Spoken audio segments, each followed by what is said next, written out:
አሚን መልቲሚዲያ ፕሮዳክሽን ጉዞ በጸሎት አቃቂና ቦሌ ልብ አንጠልጣይ ታሪክ ክፍል 7 ደራሲ ዘሪሁን ገመቹ አቤ ተራኪ ሶፊያ ዩሱፍ ይሄንና መሰለ ፍቅር ታሪኮችን ለማግኘት ቻናላችንን ሰብስክራይብ ያድርጉ መልካም ቆይታ ቢሮውን ከፍቶ ወደ ውስጥ ገባ የተዝረከረኩ ነገሮችና የተቀዳደዱ ወረቀቶችን አነሳሳና አስተካከለ ቢሮው ሁለት ክፍል ሲሆን የመጀመሪያው የፊት ለፊቱን በመተው ወደ ውስጠኛው ክፍል አለፈና ወንበሩ ላይ ተመቻችቶ ተቀመጠ ሌላ ነገር ለማሰብ ከመጀመሩ በፊት በራፉ ተቆረቆረ ድምጹን ከፍ አድርጎ ከመቀመጫው እየተነሳ ወደ ፊት ለፊቱ በራፍ እየተራመደ ይግቡ አለ በራፉ በስሱ ተከፈተና አንድ አንገተ መቃ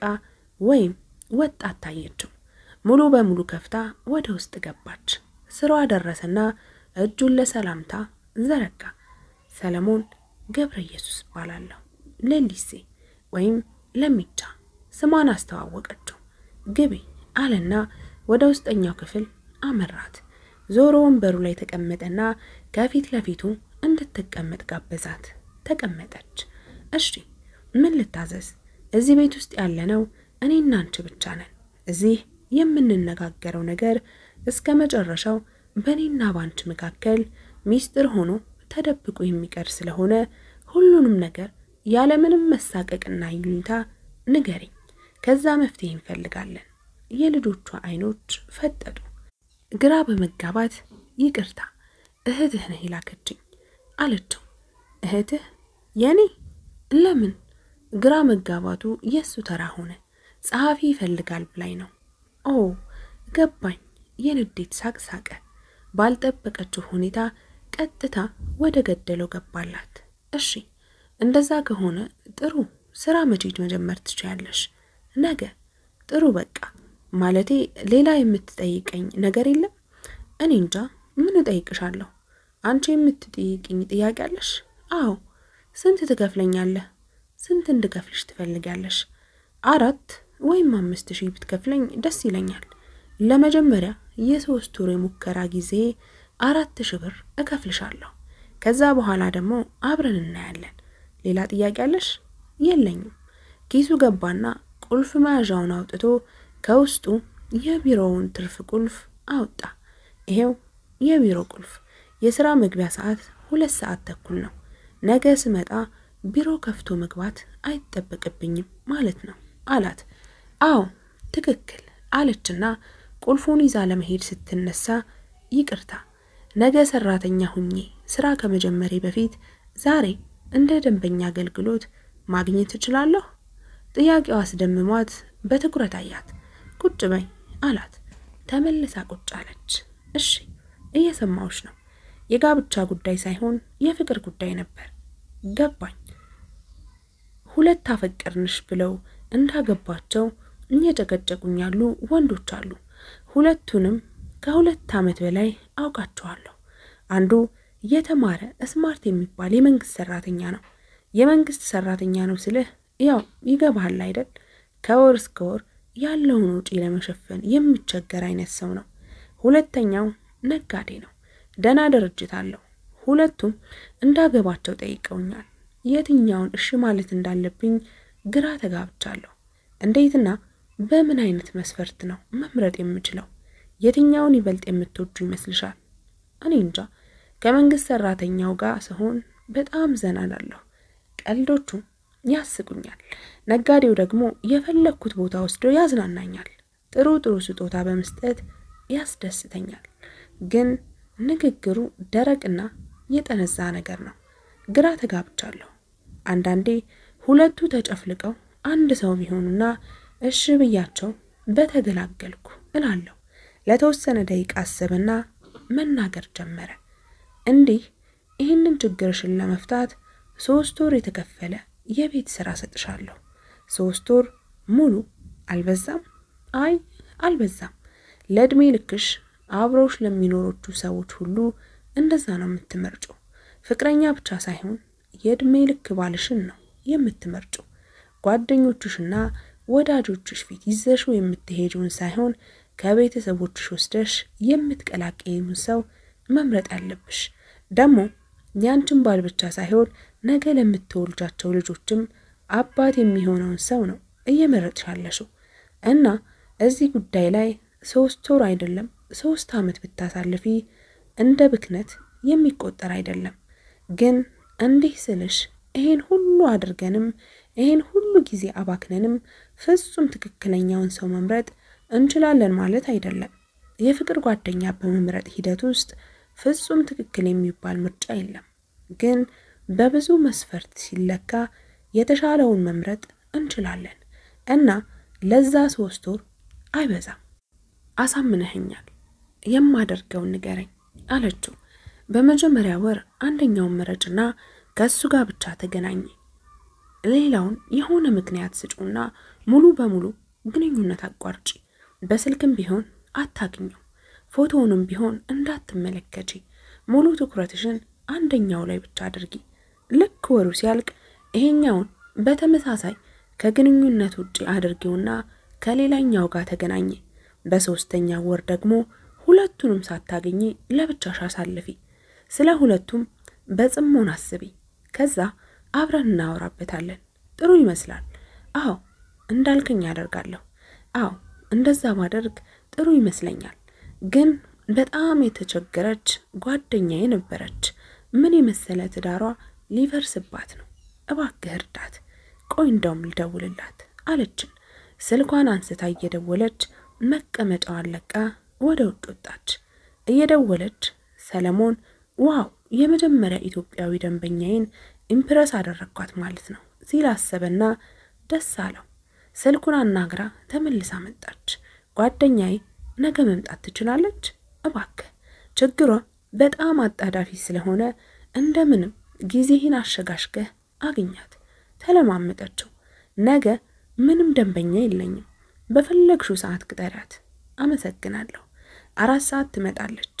በቃ ቻው፣ ጠዋት እንገናኝ ብላ ለመሄድ መንገድ ከጀመረች በኋላ ወደ ኋላ ዞራ ይቅርታ ክፍያውን ዛሬ ስላልያዝኩ ነው፣ ነገ ይዤ እመጣለሁ። ችግር የለውም፣ ሲሳካ ምሳ ትጋብዥኛለሽ አላት። አመሰግናለሁ ብላ በደስታ እየሳቀች ወጣ ሄደች። እቺ ልጅ ወዷታል ጸሐፊውን። እሷ ራሷ የመጀመሪያ ደንበኛው ከመሆኗም በላይ ሌላ ደንበኛ አግኝታለታለች። ስልኩን አወጣና ደወለ አስቴር ጋር። እሺ ወንድሜ ደህና ነህ? አለሁልሽ። የላክሻት ልጅ መታለች ልልሽ ነው። እንዴት ነው ተስማማችሁ? አዎ ጎበዝ ልጅ ትመስላለች። ጎበዝ? አዎ ምን ነው? አይ በአንድ ቀን እንዴት ጎበዝ መሆኗን አወክ ብዬ ነው። ገርሞኝ ነው። ማለቴ እንዲሁ ሳያት ተግባቢና ቀልጣፋ ነገር ነች ልልሽ ነው። ወንድሜ ፍቅር እንዳይዘህና እንዳትጎዳብኝ። ልጅቷ ፍቅረኛ አላት። አይዞሽ አታስቢ፣ አውቃለሁ። በዛ ላይ እኔ ማፍቀሪያ ጭንቅላቴ ተበላሸብኝ ሰው ነኝ። ምኑን ነው የምታቀው? እንዳላት ነው። ከምንም ወይ ኪያ ደግሞ በቃቸው። ማታ ቤት እንገናኝ። እሽዳ ወንድሜ። በተንከተከተ ሳቅ ታጅባ ስልኩን ዘጋቸው። ወላጆቿ ብቻ ሳይሆኑ ያደገችበትና የእድሜዋን ግማሽ የኖረችበት እቤቷም ጭምር ናፈቃት። ቤት ማለት ግን ምን ማለት ነው ስትል ራሷን ጠየቀችና መልሱን ከአይምሮዋ ውስጥ በርብራ ለማግኘት አይኖቿን ጨፍና ማሰላሰል ጀመረች። አዎ ቤት ከድንጋይ ወይም ከእንጨት የሚታነጽ የሰው ልጅ መጠለያ ነው። ያንን ህንጻ ከመጠለያነት ወደ ቤትነት የሚቀይረው ግን የታነጸበት ማቴሪያል ጥራትና ውበት አይደለም። ውስጡ ያሉት ዘመናዊ የቤት ዕቃዎችና ውድነትም አይደለም። ህንጻው ውስጥ የሚኖሩ ሰዎች እርስ በርስ ያላቸው ግንኙነትና የፍቅር ትስስር መጠን ነው። ህንጻውን ቤት የሚያደርገው ለዚህ ነው። ከኖርኩበት የተንጣለለ ቪላ ይልቅ አሁን እየኖርኩበት ያለሁት ባለ 2 ክፍል ጎስቋላ ቤት የተሻለና የሚሞቀው የሚደምቀው። መልሱን ለራሷ ሰጠች። ቀኑን እንዲህ በሐሳብና በትካዜ ጊዜውን ብታሳልፍም ሲመሽ ግን ሁሉ ነገር የተለየ ሆነ።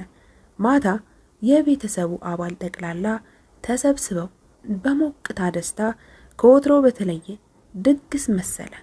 እራት ቀርቦ በመጎራረስ ከበሉና ቡናም ተጠጥቶ ከተነሳ በኋላ በጸሎት ሽንት ቤት ለመሄድ እንደምትፈልግ ለሊሊሲ ነገረቻት።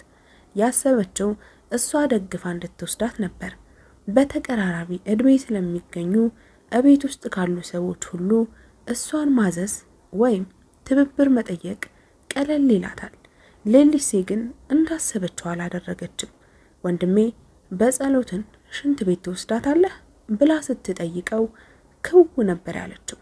እሱ አንደበት አውጥቶ ፍቃደኛነቱን ሳይናገር በቀጥታ ከተቀመጠበት ተፈንጥሮ ተነሳና ወደሷ በመሄድ ልክ ትላንት ሌሊት እንዳደረገው ከስር ሰቅስቆ ልክ እንደ ሕፃን ልጅ አቀፋት።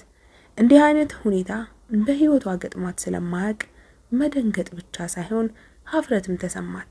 ወላጆቹ እንዲህ ሲያቅፈኝ ምን ይላሉ የሚለው ሐሳብ አእምሮዋን ተሰነቀረና ያንን ለማጣራት እይታውን በቤቱ ዙሪያ ስትሽከረከር ሁሉም በራሳቸው ጨዋታ ተመስጠው እርስ በርስ እያወሩ እየተሳሳቁ ነው። አንከብክቦ እንዳቀፋት ይዟት ወጣ። ቀጥታ ሽንት ቤት ወሰዳትና ወደ ውስጥ አስገብቶ አቆማት። ልክ እንደ ሌሊቱ ውሃ በሃይላንድ ከባምባው ቀድቶ አመጣላትና የሽንት ቤቱን መጋረጃ ወደ ታች መልሶ ስትጨርሺ ንገሪኝ ብሎ ከአካባቢው ዞር አለ። የሽንት ቤት ጣጣዋን ከጨረሰች በኋላ ቀጥታ ወደ ቤት አይደለም ይዟት የገባው። ልክ እንደ ሌሊቱ ወንበር አመቻችቶ ስለነበር ተሸክሞ ወስዶ አስቀመጣት። ቀኑን ሙሉ ተኝተሽ ስለዋልሽ አሁን ትንሽ ንፋስ ይንካሽ። አዎ ትክክል ነህ። በዛ ላይ ጨረቃዋም ናፍቃኝ ነበር። እሱም ለራሱ መቀመጫ አመቻችቶ ከፊት ለፊቷ እየተቀመጠ ከጨረቃዋ ጋር ወዳጅ ናችሁ እንዴ ሲል ጠየቃት። አዎ ለዛውም እድሜ ልክ። ያን ያህል ብቸኛ ነሽ ማለት ነው? እንዴት ከጨረቃ ጋር ለመወዳጀት ብቸኛ መሆን የግድ ነው እንዴ? አይ የግድ ባይሆንም ከልምዴ ስነሳ ብዙውን ጊዜ ከጨረቃዋ ጋር ለረጅም ጊዜ ማውጋት ልምድ ያላቸው እንቅልፍ አልባ ብቸኛ ሰዎች ናቸው። በተለይ በፍቅር የተሰበሩ። እንዴ በፍቅር የተሰበሩ ነው ያልከው? አይ እንደዛ እንኳን አይደለም። ባይሆን እንዳልከው ከቤተሰብ ጋር በተያያዘ በሚፈጠርብኝ ብቸኝነት ብንለው የተሻለ ነው። የፍቅር ጉዳይማ ቢሆን በምን እድሌ። ፍቅር እኮ በጣም ምርጥ ነገር ነው። ትክክል ነሽ። ፍቅር በጣም ወሳኝ ስሜት ነው። አንድ ሰው ሩሚን ፍቅር ምንድነው ብሎ ጠየቀ። ሩሚም ፍቅር ምን እንደሆነ ትክክለኛ ትርጉሙን ልታውቅ የምትችለው ውስጡ መጥፋት ስትችል ነው ብሎ መለሰለት። አዎ ትክክለኛ አባባል ይመስለኛል። ፍቅር የምትተነትነውና የምታወራው ነገር አይደለም።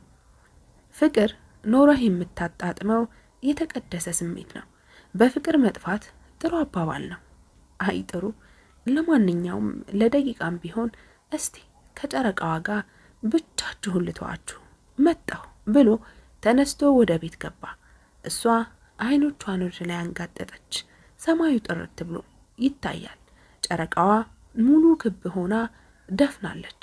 ዙሪያዋን የተበታተኑና ብልጭ ድርግም የሚሉ ከዋክብቶች ይታያሉ። እናትና አባቷ ትዝ አሏት።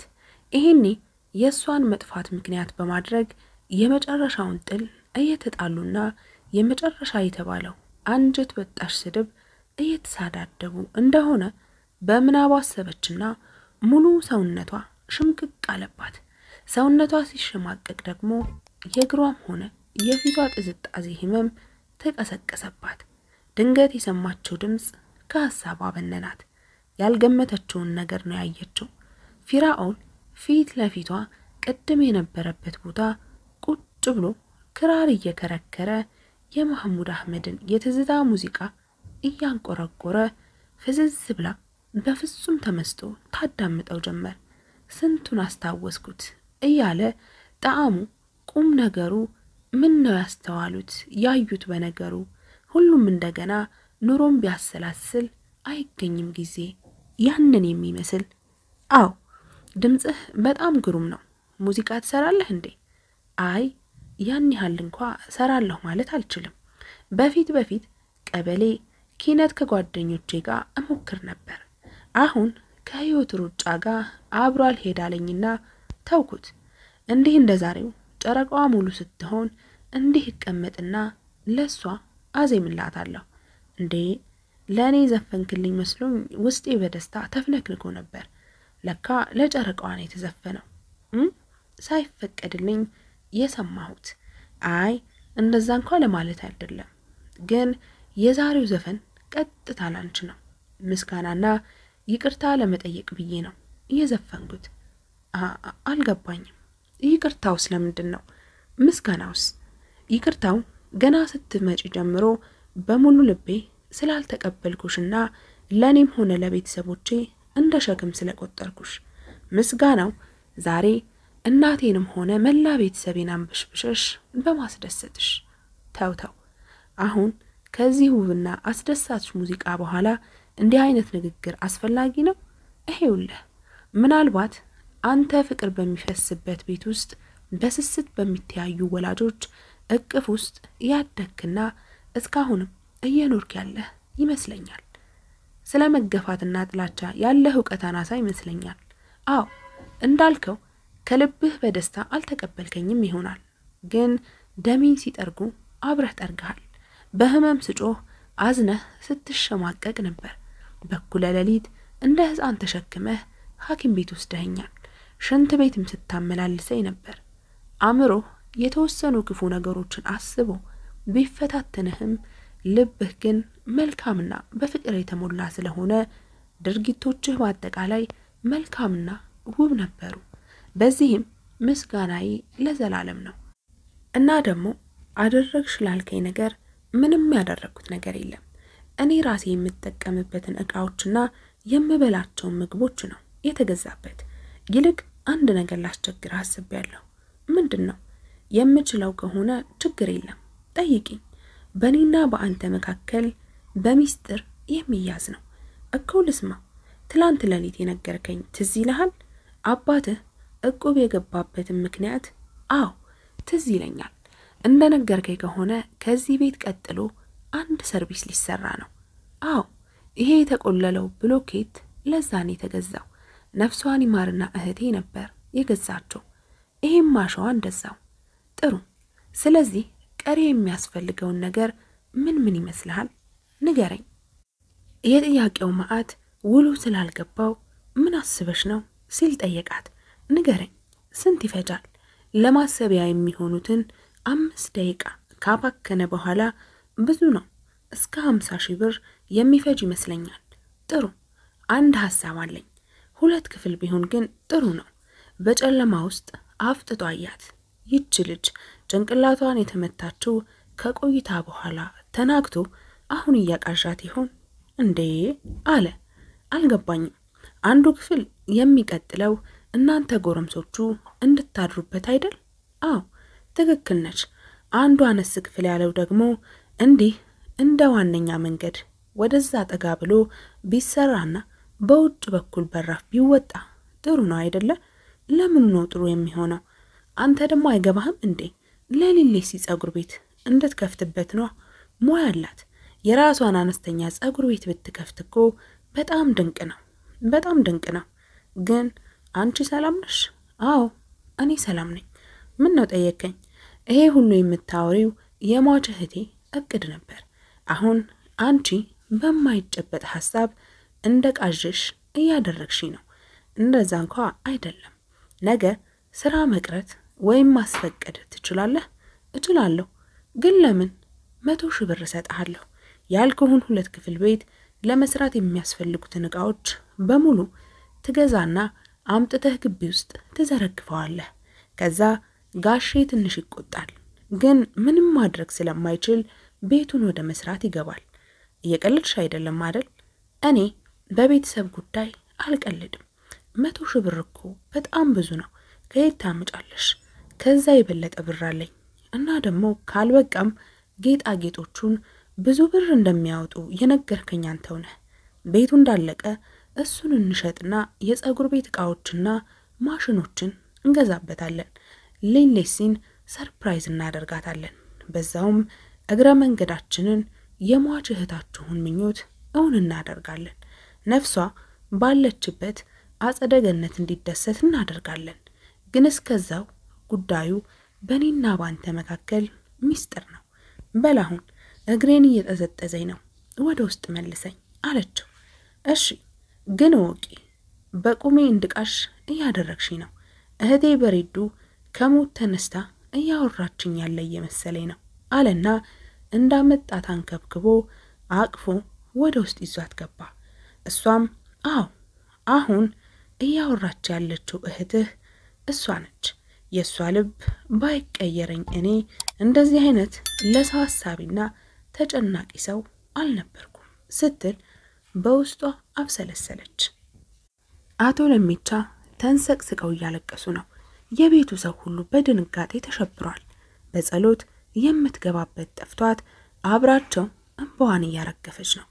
ልጃቸው ፊራኦል ላጠፋው ጥፋት አባትየው ይቅር እንዲሉት በጉልበቱ ተንበርክኮ እየለመናቸው ነው። ልጄ ይቅር የምልህ እያንዳንዱን የገዛኸውን ዕቃ ወይም በገዛህበት መልሰህ ካልሆነም ለሌላ በመሸጥ ገንዘቡን አንድም ሳታጎል ለልጅቷ ስትመልስ ነው። እሺ አባዬ እንዳልክ አደርጋለሁ እኮ ተነስ እናድርግ። አሁን እኮ መሽቷል። ነገ በጠዋት ተነስቼ እንዳልከው አደርጋለሁ። እስከዛው ላይ አልፈልግም። ወይ ቤቱን ለቀህ ውጣ ወይ ደግሞ እኔ ልቀቅልህ። ኧረ አባዬ አንተ ምን ወጣ እኔ እወጣለሁ ብሎ ከተቀመጠበት ሲነሳ በጸሎት ከተቀመጠችበት ሆና ጣልቃ ገባች።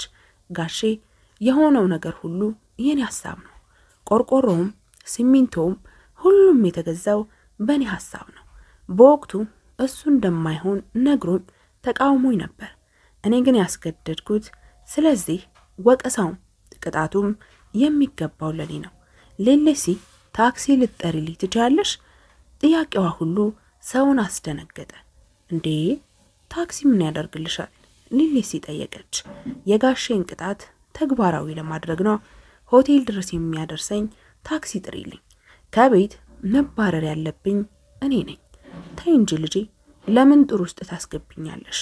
አቶ ለሚቻ ለዘብ ብለው ተናገሩ። ጋሼ ይሄ ምንም ጥሩ አይደለም። ይሄንን ዕቃ ያስገዛሁት ለራሴ ስል ነው። ያው እንደምታዩት በዚህ አያያዜ ለመዳን 2 እና 3 ወር ይፈጅብኛል። ከዳንኩ በኋላ ቶሎ የሚሄድበት ቦታ ስለሌለኝ ከናንተ ጋር ቢያንስ 6 ወር እኖራለሁ። 6 ወር ሙሉ ደግሞ እንዲሄድልኝ ስመኝታ አስለቅቄ በእንደዚህ አይነት ሁኔታ መኖር ከባድ ስለሆነ ነው ሐሳቡን ያመጣሁት።